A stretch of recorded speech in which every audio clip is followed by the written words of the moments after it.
دو لونڈے آئے نا, crypto currency کے بزنس, دماغ کیا چل رہا ہے. میں نے کہا تمہارے پاس ہے کیا؟ کہہ رہی ہے جائز ہے ناجائز. میں نے کہا جائز ناجائز تو بعد میں, تمہارے پاس کرپٹو کرنسی میں خریدنے کے لیے ہے کیا؟ انہوں نے جو رقم بتائی نا, میں نے کہا اس میں 4-6 گٹکے آ سکتے ہیں. میں کرپٹو کرنسی تو ایک جوئے کی طرح ہے, ادھر سے اٹھا کے کروڑپتی بنا دیا, ادھر سے جن کو گرایا ہے ان پٹخے ہوئے لوگوں کو بھی تو دیکھو, جن کو روڈ پہ لے آئی ہے. کہہ رہے پھر ہم کیا کریں؟ مجھے پتا تھا یہ کراچی میں پڑھائی کے علاوہ سب کچھ کر سکتے ہیں. یہ پڑھائی, کیونکہ بہت ہائی لیول کے اسکولوں میں جانے کے لیے ان کے پاس فیسیں نہیں ہیں. گورنمنٹ کے اسکولوں میں ہم مشورہ دیں گے تو ہمیں پتا ہے حشر کیا ہو جائے گا. ابھی صرف گٹکے پہ ہیں, وہاں کس پہ آ جائیں گے؟ سٹے پہ آ جائیں گے. اب ان کے پاس پڑھائی کا آپشن بولو نہیں ہے. گورنمنٹ اسکولوں میں پڑھیں گے نا, وہ تو نہیں پڑھیں گے. پرائیویٹ اسکولوں میں جو اچھے اسکول ہیں ان کی فیسیں اتنی ہیں کہ وہ یا تو کھانا کھا لو یا اسکول میں پڑھا لو. اور پڑھائی وہاں بھی نہیں ہے, یہ ذہن میں رکھیں. جو بہت اچھے لیول کے اسکول ہیں نا, ان میں بس اچھا سا ماحول مل جاتا ہے, وہاں بچہ بیٹھا ہوگا ذرا نہا کے آیا ہوا ہوگا. وہ گورنمنٹ کے اسکولوں میں نہا کے بھی نہیں آیا ہوا ہوگا تو آپ کا بچہ بھی تھوڑے دنوں میں بغیر نہائے جائے گا, پھر وہ یہ خطرہ ہوتا ہے. باقی پھر جو پرائیویٹ اسکولوں کا رزلٹ اتنا اچھا آتا ہے, وہ لیتے ہی سلیکٹڈ بچوں کو ہیں جو پہلے سے اچھے ہوتے ہیں, اچھے خاندانوں کے ہوتے ہیں, وہ سارے پڑھے لکھے ہوتے ہیں اور ان کے گھر میں پڑھائی کا بہت اچھا انتظام ہوتا ہے, تو وہ پڑھتے اپنی ہی قابلیت پر ہیں. سمجھتا ہے کہ نہیں سمجھتا؟ میں تو وہ آئے تھے دو لونڈے نا, کرپٹو کرنسی اور ٹوپی ڈرامہ. میں نے کہا بھائی مرے گا تو, ابھی تم لوگ ینگ لڑکے ہو, بالکل تمہیں برباد, ہمارا پیسہ برباد ہو جائے گا سارا. کہنے پھر کیا کریں؟ میں نے کہا پڑھائی تو بالکل, یعنی پوری باتیں تو میں ان کے سامنے صحیح طرح نہیں کر سکا, تو میں اب آپ کو بتا رہا ہوں کہ جو میرے دل کے جذبات تھے, کچھ ان کو کہے, کچھ لبے دبے لفظوں میں کہ ایکسپلین آپ کے سامنے کر رہا ہوں. کہ کہنا پورا جو چاہیے تھا نا وہ یہ چاہیے تھا کہ تم کرو, تمہارے پاس وہ اعلیٰ اسکولوں میں پڑھائی کے پیسے ہیں نہیں, چھوٹے اسکولوں میں جاؤ گے تو کیا ہو جاؤ گے؟ بولو برباد, برباد ہو جاؤ گے. کوئی نگرانی ہے نہیں چھوٹے اسکولوں میں. فری کے اسکولوں میں تو بالکل بھی نہ پڑھو میرے بھائی, فری کے اسکولوں میں. تو اس میں کیا ہوگا؟ میں نے کہا بھائی اب تم یہ کرو. ان کو میں نے کوئی کاروبار بتایا, آپ کو نہیں بتاؤں گا میں, کیونکہ میں کوئی موٹیویشنل اسپیکر نہیں ہوں کہ لوگوں کو یہ بتاؤں کہ ہر مہینے آپ 6 لاکھ روپے کما سکتے ہیں. دیکھا نا آپ نے, یوٹیوب پہ آ رہا ہوتا ہے ہر مہینے آپ 6 لاکھ. اصل میں اس طریقے سے وہ ہر مہینے 6 لاکھ روپے کما رہا ہے. آپ بھی اسی طریقے سے کما سکتے ہیں کہ لوگوں کو بتائیے, ایک یوٹیوب پہ اچھا سا عنوان لگائیے, آپ ہر مہینے 1 کروڑ روپے کمائیے, تو آپ کی جو چینل ہے اس کے اتنے ویورز آئیں گے. مانیٹائز کیا ہوا ہے آپ نے یوٹیوب کے چینل, اتنے ویورز آئیں گے. یوٹیوب جو ہے ویورشپ پہ آپ کو پیسے دیتا ہے, تو وہ کمائے نہ کمائے آپ بولو کما لیں. تو میں نے ان سے کہا یہ جو ہر مہینے 1 لاکھ کمانا, 1.5 لاکھ کمانا, یہ کھوپڑی شریف سے نکال دو, یہی سارے فسادات کی جڑ ہے. اس سے انسان جاتا ہے ڈپریشن اور ٹینشن میں. کام کی بات ہے, سن لیں آپ لوگ بھی. میں نے کہا جتنے پیسے آپ کے پاس ہیں نا, جن میں تھوڑے سے گٹکے آتے ہیں, اس کو گٹکے میں ضائع نہ کرنا. تو ان کو ایک میں نے چھوٹا سا مشورہ دیا, آپ عمل نہ کریں. دیکھو ہر مشورہ ہر ایک کے لیے نہیں ہوتا, ایسا نہ ہو برباد کر دو پیسہ اپنا. میں نے کہا یار تم کچھ بھی, تم تو اس سے پراپرٹی بھی نہیں لے سکتے, اور آج کل تو ویسی بھی کراچی میں پراپرٹیاں بہت گری ہوئی ہیں. میں نے کہا تم سیدھا نا ماہرین اتوار بازار جاؤ جہاں پرندے بکھرے ہوتے ہیں. اور میں نے کہا یہ دماغ میں نہ رکھنا میں نے ہر مہینے 1 لاکھ کمانا ہے, میں نے ہر مہینے 2 لاکھ کمانا ہے, میں نے ہر مہینے 4 لاکھ. اس سے سوائے ڈپریشن کے کچھ بھی حاصل نہیں ہوگا. آپ یہ بولو میں نے اتنا کمانا ہے جس سے میری بنیادی ضرورت پوری ہو جائے. پھر اللہ رزق کے دروازے کھولے گا تو ایسا کھولے گا کیا بہت کچھ دے گا آپ. اور ابھی سے کھوپڑی بنا لی نا یہ میرا ہدف ہے, تو بھائی یہ اللہ یبسط الرزق لمن یشاء ویقدر, جس کے لیے چاہتا ہوں رزق کے دروازے کھولتا ہوں, جس کے لیے چاہتا ہوں رزق کے دروازے بند کر دیتا ہوں. یہ تمہاری سوچ پہ نہیں ملے گا کہ میں ہر مہینے 6 لاکھ چاہتا ہوں تو 6 لاکھ مل جائیں, ایسا نہیں ہونے. ڈپریشن ملے گی اور کچھ نہیں ملے گا. میں نے کہا آپ کے پاس جو اسباب اور وسائل ہیں آپ اس میں اسٹرگل کرو. تو میں نے کہا میں آپ کو بتاتا ہوں, ایک مشورہ دیتا ہوں, اور پہلے آپ کو بتا دوں آپ نے اس مشورے پہ عمل نہیں کرنا ورنہ کوئی مرے گا تو مجھے پکڑے گا. میں نے کہا اتوار بازار جاؤ, پرندوں کی مارکیٹ دیکھو کون سا پرندے کا نام کیا ہے اور کون سا پرندہ کس قیمت پہ بولو نا بک رہا ہے, اور کون سا بہت زیادہ بک رہا ہے جس میں لاس کا چانس نہیں.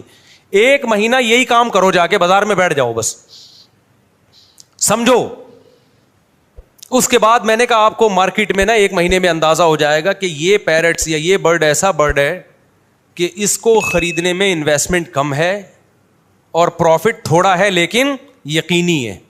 میں نے کہا وہ لا کے گھر میں ڈال دو, انڈے بچے پیدا ہوں گے, ان کو لے جا کے مارکیٹ میں بولو نا بیچ دو. سمجھتا ہے؟ تو میں نے کہا اپنا تجربہ شیئر کیا کہ میں نے بڑے بڑے غریبوں کو کروڑ پتی ہوتے ہوئے اس کاروبار میں دیکھا ہے. بڑے بڑے غریبوں کو دیکھا ہے کہ جنہوں نے محنت سے یہ کام کیا نا, بہت پیسہ کما لیا انہوں نے, لیکن اس میں لاس بھی بہت ہے. تو وہ پرندہ نہ خریدو جس میں لاس کا چانس ہو. سمجھتا ہے کہ نہیں سمجھتا؟ یہ جو پرندے آتے ہیں نا, یہ کیا نام ہے, چکس جو آتی ہیں, بلیک چک اور وائٹ چک آیا کرتی تھی ایک, یاد ہوگا اس کے قیمتیں آسمانوں پہ پہنچی ہوئی تھی. میں نے نہیں خریدی تھی اس دور میں بھی, میں نے اپنے گھر میں پرندے لے کے ڈالے ہوئے تھے برڈس, بزنس کی نیت سے.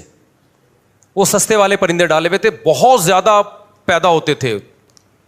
تو اس وقت میں آزاد گھوم سکتا تھا, میں خود جا کے یہ کام کرتا تھا, اتوار بازار جا کے کسی کو بھی پہنا کے آ گیا. تو میرے پان گٹکے کا خرچہ نکل آتا تھا اس سے. میں وہ پان کھاتا نہیں نا, گٹکا کھاتا ہوں. پان گٹکے کا مطلب میرے جتنے دائیں بائیں, اس وقت میری 3 تھیں معذرت کے ساتھ, تو میرے پان گٹکے کا خرچہ اس سے بولو نا نکل آتا تھا. ہمارے دوست نے کیا, مفتی صاحب یہ کیا کر رہے ہو یار, یہ آپ سستے والے چکس لیے بھی آپ نے, بلیک چک اور وائٹ چک لو, اس سے یہ ہوگا کہ ایک جوڑا 5-6 ہزار کا بکے گا, اور جب 100 بیچیں گے تو 5,000 کو 100 سے آپ ضرب دیں تو دیکھو فلاں نے گاڑی خرید لی, فلاں نے. میں نے کہا بھائی یہ مصنوعی چیز ہے. تو انہوں نے کیا کیا, کئی لاکھ روپے کا سیٹ اپ ڈالا, بلیک چک اور وائٹ چک کے انڈے بچے دے دنا دن ایک دم گئے, اتنا پیسہ آنا شروع ہوا. اس کے بعد بلیک چک اور وائٹ چک کی قیمتیں دھڑام سے جب نیچے آئی ہیں تو وہ بھی دھڑام سے کنویں میں چلے گئے, نیچے بھی نہیں. سمجھ میں آ رہا ہے کہ نہیں آ رہا ہے؟ بات نہیں آ رہی میرا خیال ہے. تو یہ جو جب آپ دماغ بنا لیتے ہو نا کہ ہر مہینے منتھلی اتنا, اور پھر کچھ موٹیویشنل اسپیکر جو بے وقوف ترین ہیں وہ آپ کو الو بھی بنا رہے ہوتے ہیں, تو وہ آپ الو بن جاتے ہو. تو اللہ, رزق اللہ کے ہاتھ میں بھائی. آپ حدیث میں آتا ہے, نبی صلی اللہ علیہ وسلم نے فرمایا, نبی صلی اللہ علیہ وسلم کو جب 2 چیزوں میں سے اختیار دیا جاتا تھا نا, آپشن ہوتا تھا آپ کے پاس, ہمیشہ وہ آپشن اختیار کرتے جس میں نفع بے شک کم ہو لیکن نقصان کا اندیشہ نہ ہو, رسک نہ ہو اس میں. ہمارا نوجوان رسک لے کے پیسے نوٹ چھاپنے کی کوشش کرتا ہے. سمجھتے ہو کہ نہیں سمجھتے ہو؟ تو میں نے دیکھا ہے جو زیادہ کاروبار کی باتیں کرتے ہیں نا, وہ کاروبار کرتے نہیں ہیں,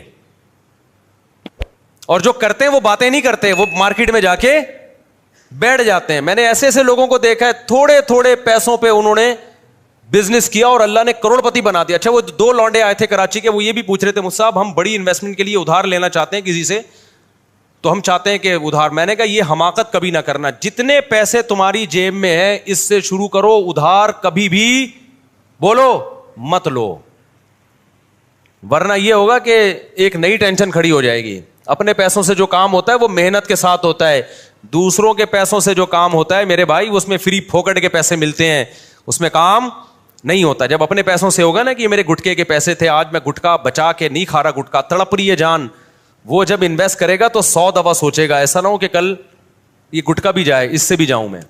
ہمارے نبی صلی اللہ علیہ وسلم نے کیا فرمایا, ایک صحابی آئے, دیکھو یہ ہے بزنس, ایک صحابی آئے بھیک مانگنے کے لیے, آپ نے فرمایا کہ تمہارے پاس کاروبار کے لیے کچھ بھی نہیں ہے, کچھ بھی نہیں تھا ان کے پاس.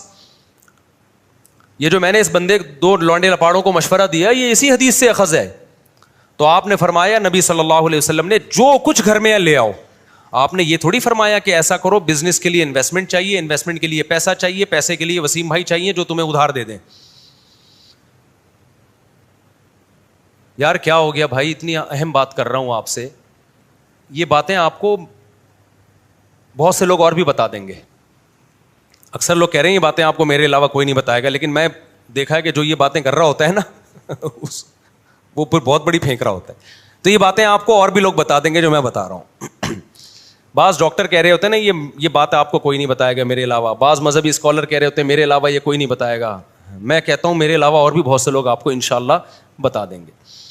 تو ہمارے نبی کے پاس ایک صحابی آئے بھیک مانگنے کے لیے, آپ نے فرمایا گھر میں کچھ ہے تو لے آؤ. ان کا تو دماغ بھی نہیں ہوگا اس طرف, وہ ایک برتن تھا, پلیٹ کو جس ٹائپ کی چیز اٹھا کے لے آئے, اس سے بزنس کا آغاز ہو رہا ہے. اس سے کیا ہو رہا ہے؟ بولو، بزنس. آپ نے یہ تو نہیں فرمایا کہ عثمان سے قرضہ لے لو، بڑے مالدار ہیں وہ. آپ نے یہ تو نہیں فرمایا کہ مغیرہ ابن شعبہ بڑے مالدار ہیں، ان سے قرضہ لے لو. نہ. جو کاروبار شروع ہی قرضوں سے ہو رہا ہے اس میں کیا کرو گے آپ؟ آپ نے فرمایا کہ جو ہے گھر میں لے آؤ. وہ ایک برتن لے آئے. آپ نے صحابہ سے فرمایا کون اس کو خریدے گا؟ ایک صحابی نے کہا میں، 1 درہم میں. آپ نے فرمایا 1 درہم سے زیادہ میں کون لے گا؟ 1 درہم سے زیادہ میں. بتاؤ کیسا بزنس سکھا رہے ہیں بھائی؟ ہے بھائی، پیسے بھی نہیں ہے، درہم بھی نہیں ہے، صرف پلیٹ ہے. یہاں سے بزنس کا آغاز. اور ظاہر ہے اس برتن کی مارکیٹ ویلیو تھوڑی ملے گی، خریدا مہنگا ہوگا. اب بیچ کیسے رہے ہیں؟ سستا. آپ نے فرمایا کون 1 درہم سے زیادہ؟ ایک صحابی نے کہا میں 2 درہم میں خریدوں گا. کچھ بولی لگوائی، نیلام کیا. تو وہ بیچ کے ان کو 2 درہم پکڑائے اور فرمایا جاؤ کلہاڑی اور لکڑی لے کر آؤ. وہ صحابی گئے، دستہ خریدا کلہاڑی کا اور ایک لکڑی. آپ صلی اللہ علیہ وسلم نے اپنے دستے مبارک سے اس لکڑی کو کہاں لگایا؟ کلہاڑی میں. اور فرمایا جاؤ لکڑیاں کاٹو جنگل میں اور بیچو مدینہ میں آ کے. وہ گئے، لکڑیاں کاٹی اور مدینہ میں بیچے، تجارت کی اور 4 درہم کے مالک بن گئے. دوبارہ برتن بھی خرید لیا اور اضافی بچت کتنی ہو گئی؟ 2. نہیں آئی بات سمجھ؟ یہ موٹیویشنل اسپیکر آپ کو یوٹیوب پہ نظر، یہ موٹیویشنل اسپیکنگ آپ کو یوٹیوب پہ نظر نہیں آئے گی. بات ہی 2 کروڑ 3 کروڑ سے شروع کرتے ہیں. ہر مہینے 1 لاکھ کمائیے، وہیں سے ڈپریشن میں جاتا ہے آدمی. کچھ نہیں کماؤ بھائی، ہر مہینے جتنا کما سکتے ہو کماؤ، جتنا اللہ دینا ہوگا اللہ دے دے گا. لیکن اللہ نے کہا جو محنت کرے گا رزق میں اور اللہ سے برکت مانگا کرو، پیسہ نہیں مانگا کرو.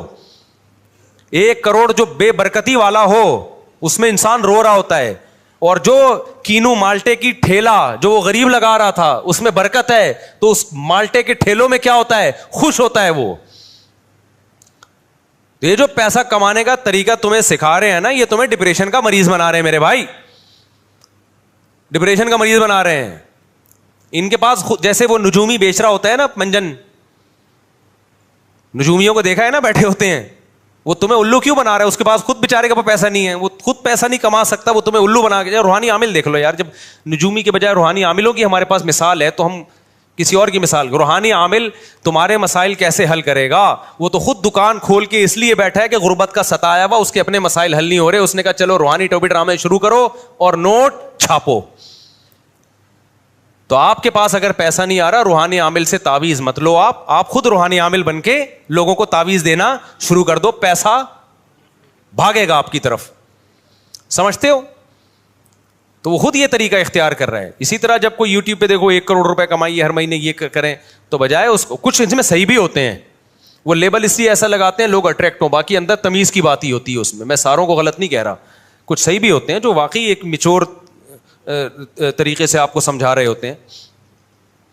تو آپ اب ہم بات جلدی سے ٹاپک کو وہاں جہاں سے لے کے چلے. شیطان پہ رپورٹ پیش کرنی تھی. تو میں یس کر رہا تھا میرے بھائی، دیکھو شیطان اتنی، یہ پیسہ کمانے کا طریقہ سمجھ میں آ گیا کراچی کے لونڈے لپاڑوں کو. تو یہ تو میں نے پیرٹس کی ایک مثال دی ہے، اور بیسیوں چیزیں بھی ہو سکتی ہیں. کل ایک بیچاری خاتون آئی اپنے بچے کو لے کر، بہت غریب خاتون. تو انہوں نے بتایا کہ ان کا بیٹا کماتا کیسے ہے، گھر میں گلاب جامن بناتا ہے، اور پتہ نہیں کتنے سارے گلاب جامن بناتا ہے، صبح لے جا کے شام تک بیچ دیتا ہے سارے. اس سے گھر چل رہا ہے پورا. کرنے والے بہت کچھ کرتے ہیں. ہاں ہوتا ہی ہے کہ پھر جو کاروباری لوگ ہیں وہ اپنے کاروبار کو بڑھانے کی فکر نہیں کرتے، اس سے پھر وہ وہیں کے وہی رہتے ہیں. اب گلاب جامن والا اگر گلاب جامن ہی بیچتا رہے اور کچھ بچت نہ کرے تو پھر تھوڑی کاروبار بڑھے گا بھائی. تو تھوڑی کھوپڑی استعمال کرے اور کہے کہ بھائی اس کو میں نے بڑھانا کیسے ہے. تو اس کے لیے آپ پھر یوٹیوب پہ سرچ کریں کہ بزنس کو پروموٹ کیسے کیا جاتا ہے، کیونکہ جو لوگ کھوپڑی استعمال کرتے ہیں پھر وہ کاروبار بڑھا دے. دیکھو ایک مجھے یاد ہے ہم بچپن میں سنا کرتے تھے، ایک شخص گاؤں میں چینی بیچتا تھا. کھوپڑی استعمال کی تو ایک دن آیا اس نے شوگر مل بنا لی. کھوپڑی استعمال نہ کرتا، چینی بیچتا رہتا، آتے رہتے پیسے کھاتا رہتا، اڑاتا رہتا، تو آج وہ وہیں چینی ہی بیچ رہا ہوتا، اور تھوڑے دن میں نہیں بیچ رہا ہوتا، وہ لوگ کہیں اور سے لے لیتے. تو خیر